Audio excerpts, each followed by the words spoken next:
Buenas, rapaziada, estamos aí depois de um temporal aí tentando endireitar a estufa. A gente tem uma estufa de morangos, tá coberta, rasgou toda a lona, temos que trocar a lona nesse túnel aqui.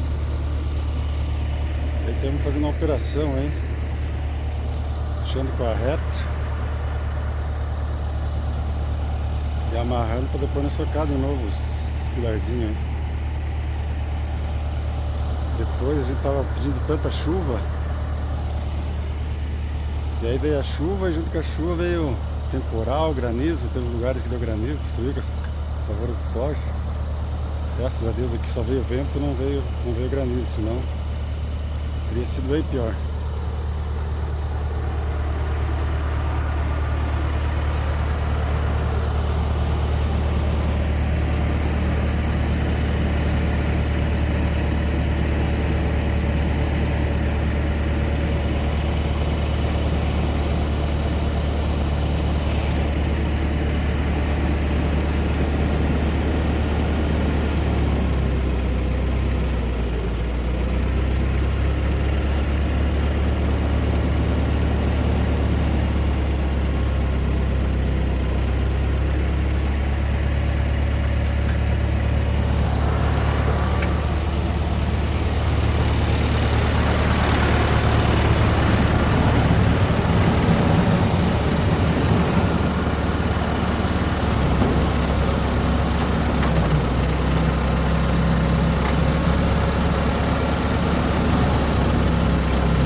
Amarrando lá e puxando com a reta dele.